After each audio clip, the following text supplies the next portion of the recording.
ડીસા ખાતે ફટાકડાના ગોડાઉનમાં જે બ્લાસ્ટ થવાની આજરોજ ઘટના બની હતી, તેમાં કુલ જે મૃત્યુઆંક છે 21 સુધી પહોંચ્યો છે. 19 જેટલી ડેડ બોડીને આઈડેન્ટિફાઈ કરી લેવામાં આવી છે અને તેમના પોસ્ટમોર્ટમની પ્રક્રિયા હાલમાં પ્રગતિમાં છે. 2 જે ડેડ બોડી છે તેમાં અંગો પ્રાપ્ત થયા છે. એમના DNA સેમ્પલ કલેક્શનની કાર્યવાહી પ્રગતિમાં છે. મૂળ મધ્યપ્રદેશના દેવાંશ જિલ્લા અને હળિયા જિલ્લા આ તમામ જે મજૂરો છે એ રહેવાસીઓ હતા.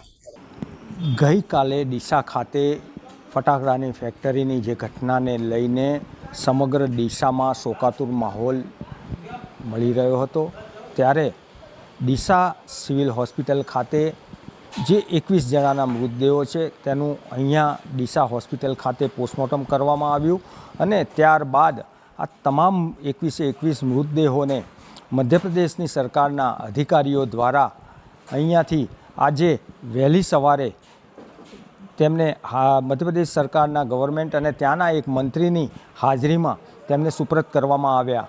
ગુજરાતમાં બનાસકાંઠા જિલ્લાના ડીસા મુકામે ફટાકડાની ફેક્ટરીમાં આગ લાગતા 18થી વધારે નિર્દોષ લોકોએ જીવ ગુમાવ્યા છે. આ તમામના આત્માને શાંતિ મળે એવી હું ભગવાનને પ્રાર્થના કરું છું.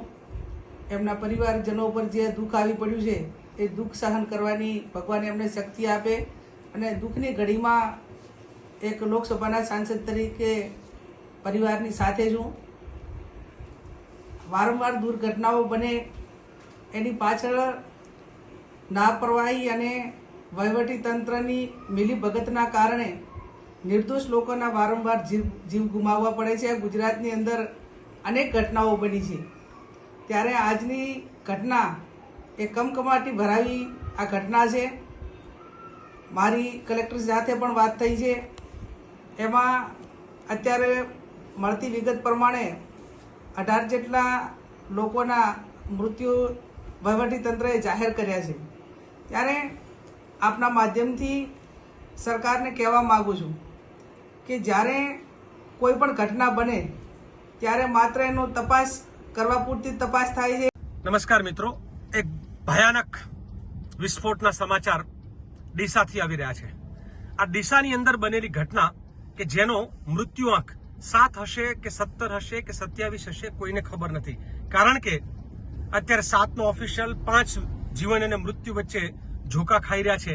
ડીસાની અંદર ફટાકડાની ફેક્ટરી આ કાયદેસર હતી કે ગેરકાયદેસર ખબર નથી.